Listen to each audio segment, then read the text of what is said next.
কুরআন মধুর বাণী আমি যখনই শুনি আমার মন ভরে যায়।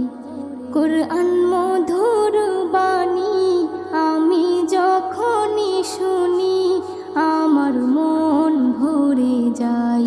শোনো মুমিন মুসলমান, পড়ে দেখো না কুরআন, কত শান্তি পাওয়া যায়।